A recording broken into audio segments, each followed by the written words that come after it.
Semaine 4, jour 4.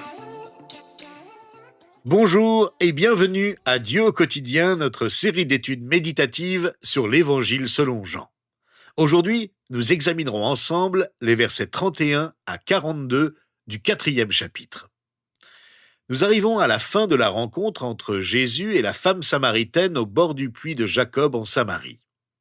À la fin de leur conversation saisissante que nous avons examinée dans le détail, cette femme va annoncer aux habitants de sa ville ce que Jésus lui a dit, et à ce moment-là, les disciples de Jésus reviennent au puits avec de la nourriture et ont avec lui une conversation fascinante. Lisons le récit que Jean nous en fait au verset 31 à 38 de notre chapitre. Pendant ce temps, les disciples le pressaient en disant « Maître, mange !» Mais il leur dit « J'ai à manger une nourriture que vous ne connaissez pas. » Les disciples se disaient donc les uns aux autres « Quelqu'un lui aurait-il apporté à manger ?» Jésus leur dit « Ma nourriture est de faire la volonté de celui qui m'a envoyé et d'accomplir son œuvre. Ne dites-vous pas qu'il y a encore 4 mois jusqu'à la moisson ? Eh bien, je vous le dis, levez les yeux et regardez les champs. Ils sont déjà blancs pour la moisson. Celui qui moissonne reçoit un salaire et amasse du fruit pour la vie éternelle, afin que celui qui sème et celui qui moissonne se réjouissent ensemble. En effet, en cela cette parole est vraie. L'un sème et l'autre moissonne. Je vous ai envoyé récolter une moisson qui ne vous a pas demandé de travail. D'autres ont travaillé, et vous êtes entrés dans leur travail. Dans ce passage, nous passons d'une conversation sur l'eau vive à une conversation sur la nourriture spirituelle.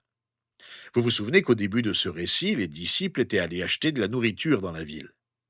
Lorsqu'ils reviennent au puits, ils invitent Jésus à manger, mais ils ne s'attendent pas à la réponse que Jésus leur donne. Jésus procède avec eux de la même manière qu'avec la Samaritaine. Il leur parle d'une nourriture différente de celle qu'il lui apporte, de même qu'il parlait d'une eau différente de celle du puits avec la Samaritaine. Ce n'est pas que Jésus ait décidé d'arrêter de boire de l'eau ou de manger de la nourriture, mais à ce moment précis, dans sa relation avec la Samaritaine et celle avec ses disciples, il veut leur enseigner quelque chose de primordial. C'est pourquoi il répond de manière énigmatique aux disciples qui le pressent de manger. Sa vraie nourriture, sa force et sa joie, il les trouve en accomplissant avec amour l'œuvre que le Père lui a confiée. Il agissait en communion avec son Père céleste. Jésus a fait la volonté du Père en annonçant la bonne nouvelle aux Samaritains, et il la poursuivra jusqu'à son achèvement. Dès le début de son ministère, il entrevoit avec joie le fruit de son œuvre parmi nous. Notons en passant que si ce que vous faites pour Dieu vous laisse affamer spirituellement, il y a quelque chose qui ne va pas. Car Jésus nous dit clairement que faire la volonté de Dieu est une nourriture pour notre âme. Si vous essayez de faire la volonté de Dieu, ce que vous ressentez comme étant la volonté de Dieu, et que pourtant d'une certaine manière vous vous asséchez intérieurement, vous vous sentez de plus en plus loin de Dieu, vous êtes spirituellement affamé. Permettez-moi de vous dire que l'une des deux choses suivantes se produit en vous. Soit vous essayez de faire la volonté de Dieu par vos propres forces, ce que nous n'avons jamais été censés faire. Nous devons en effet puiser notre force dans la sienne, sinon nous ne serons jamais rassasiés. Soit vous essayez de faire votre volonté et non celle de Dieu. Et bien souvent nous faisons ça. Oh, ce sont peut-être de bonnes choses, je ne parle pas de choses égoïstes. Nous essayons simplement de faire trop de bonnes choses. Nous essayons de faire plus que ce que Dieu veut que nous fassions. Et nous nous retrouvons donc fatigués et épuisés. Nous restons spirituellement affamés parce que nous ne prenons jamais le temps de nous ressourcer pour être en communion avec lui. Or, ma nourriture, nous dit Jésus, c'est de faire la volonté de celui qui m'a envoyé. Cela peut être épuisant. Tout travail fatigue le corps. Jésus lui-même était fatigué, mais il avait toujours la force de travailler à faire la volonté du Père en semant la parole partout où il passait. Sa fatigue physique ne l'asséchait pas spirituellement, au contraire. Dans notre passage, Jésus précise ce qu'est la volonté de Dieu. Quelle est la volonté de Dieu ? Nous pourrions sans doute faire une longue liste de ce qu'est la volonté de Dieu pour nous, mais dans ces versets, Jésus est précis. Il dit que la volonté de Dieu est de travailler à la moisson. Voilà ce qu'il dit. Regardez, dit-il, les champs sont mûrs pour la moisson.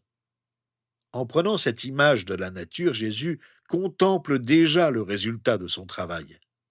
Il reste 4 mois avant la moisson, mais on voit déjà les champs blanchir. Cette moisson, c'est celle des hommes et des femmes de la ville de Sichar, qui viennent à Jésus et qu'il veut accueillir. En parlant à la femme samaritaine qui a cru en lui, Jésus entrevoit déjà une moisson spirituelle encore plus grande. C'est profondément satisfaisant. Alors qu'il parle à ses disciples, il voit la foule de Samaritains venir vers lui à travers champs. On sait que la plupart des gens à cette époque portaient des robes blanches. Et on peut imaginer que c'est bien d'eux que Jésus parle en disant « Les champs sont blancs pour la moisson ». La femme samaritaine est retournée en ville pour parler de Jésus qui pourrait bien être le Messie, leur dit-elle. Et la voilà qui revient avec la ville entière pour entendre Jésus leur parler. Elle a entendu le message de la bonne nouvelle pour la première fois, et sans tarder, dans son enthousiasme, elle amène tous ceux qui l'ont rejeté à cause de sa mauvaise vie, elle les conduit à celui en qui elle vient tout juste de placer toute sa confiance. En parlant de la moisson, c'est comme si Jésus disait à ses disciples « Apprenez quelque chose d'elle. Les Samaritains sont prêts à entendre la bonne nouvelle et à croire que je suis le Messie. » Les disciples ne voyaient pas encore les choses comme ceci. Après tout, les Samaritains étaient leurs ennemis. Les disciples allaient volontiers chez eux pour se ravitailler en nourriture, mais de là à leur parler de la nourriture spirituelle qui comptait plus que toute autre chose, il y avait un pas très difficile à franchir. Leurs préjugés les empêchaient d'avoir une telle vision. Pourtant, c'étaient bien des Samaritains qui venaient vers Jésus. La moisson était proche. Qu'en est-il de nous ? Nous arrive-t-il de considérer les non-chrétiens comme des personnes qui ne méritent pas d'entendre la bonne nouvelle de Jésus-Christ à cause de leur manière de vivre, à cause de leur culture ou de leurs mœurs corrompues ? Avons-nous des préjugés envers une personne ou un groupe de personnes qui nous empêchent de travailler à la moisson ? Y a-t-il quelque chose en nous qui nous empêche de voir l'essentiel ? On constate que les disciples ne voient pas plus loin que les circonstances matérielles qui les ont forcés à s'arrêter au puits de Jacob et à aller faire des achats dans la ville la plus proche. Ils voulaient s'assurer que leur maître aurait à manger, ils voulaient assouvir sa faim et la leur. Ils semblaient donc n'avoir que cela en tête. Ils n'auraient jamais pensé une minute à avoir une conversation avec ceux qu'ils toléraient tout juste. Jésus leur fait donc comprendre que la moisson dont ils parlent est plus importante que la nourriture qu'ils viennent d'acheter. Faire la volonté de Dieu est la véritable nourriture. Les champs sont mûrs pour la moisson spirituelle. Il faut donc travailler en faisant la volonté de Dieu. Il y a beaucoup de joie dans la moisson. L'un sème, l'autre récolte, les deux se réjouissent en même temps de la récolte. Normalement, ce n'est pas le cas car il faut attendre plusieurs mois entre la semence et la récolte. Mais spirituellement, il est possible de semer la bonne semence spirituelle et de récolter rapidement le fruit du dur labeur. Car semer n'est pas facile. Mais comme le dit le psaume 126, « Ceux qui sèment avec larmes moissonneront dans la joie. » Jésus est celui qui a semé, et ses disciples sont ceux qui moissonneront. Ce qui se passe au puits de Jacob est le début de ce qui va se dérouler tout au long de la mission des disciples. Leur travail sera rude, mais il sera récompensé, tout comme celui de tous ceux qui sèment et moissonnent aujourd'hui encore. De nombreux Samaritains viennent à Jésus, et voici ce qui se passe lors de leur rencontre avec lui. Nous lisons ceci au verset 39 à 42. Beaucoup de Samaritains de cette ville crurent en Jésus à cause des paroles de la femme qui rendait ce témoignage. « Il m'a dit tout ce que j'ai fait. » Ainsi donc, quand ils vinrent le trouver, les Samaritains le prièrent de rester avec eux. Il resta là 2 jours. Un bien plus grand nombre crurent à cause des paroles de Jésus.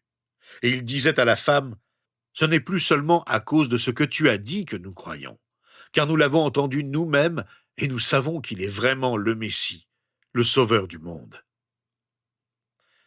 Il y a un modèle ici, et c'est un modèle qui se produit encore aujourd'hui. Vous avez un message à communiquer. Jésus-Christ est entré dans votre vie. Et le fait d'en parler aux autres suffit à en convaincre certains. D'autres peuvent être curieux et attirés par notre témoignage, mais ils ne prennent pas immédiatement la décision de suivre Jésus. Et certains ne voudront jamais croire. Jésus ne force personne à croire. Devant la soif de mieux connaître la vérité, beaucoup de Samaritains veulent en savoir plus, et Jésus prend le temps de les enseigner. Il reste plusieurs jours avec eux. On constate le progrès de leur foi. Ce n'est pas seulement le témoignage de la femme samaritaine qui les a convaincus d'aller voir Jésus et de l'écouter, mais ils ont découvert en lui le Sauveur du monde. Ils croient que Jésus est le Messie promis, qu'il est plus grand qu'un prophète. Mais tout a commencé par un simple témoignage. La Samaritaine n'a rien dit de compliqué. Elle n'a même pas osé leur affirmer qu'elle avait rencontré le Messie, mais a posé la question : serait-il le Messie ? Cela a suffi pour provoquer la curiosité, mais au fond d'elle-même, elle savait que Jésus était son sauveur et qu'il pouvait aussi être le leur. Et ses concitoyens ont de suite constaté que Jésus avait dit la vérité sur ce que cette femme avait fait. Qu'en est-il de vous ? Qu'en est-il de nous ?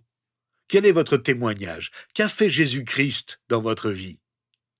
Le meilleur moyen d'annoncer la bonne nouvelle autour de vous est de dire ce que Jésus a fait dans votre vie. Voilà votre témoignage. Si vous pensez que vous n'avez pas grand-chose à témoigner, vous vous trompez. Pensez simplement à ce que serait votre vie sans Christ. Voilà votre témoignage. Si vous pensez que votre vie est remplie de problèmes, et que vous n'avez donc vraiment pas de quoi témoigner de Jésus-Christ, vous vous trompez. Pensez donc à la façon dont vous gérez vos problèmes de manière différente. Vous êtes en mesure de faire face à ces problèmes grâce à la force du Seigneur dans votre vie. Nous avons tous des problèmes, tout comme la Samaritaine en avait.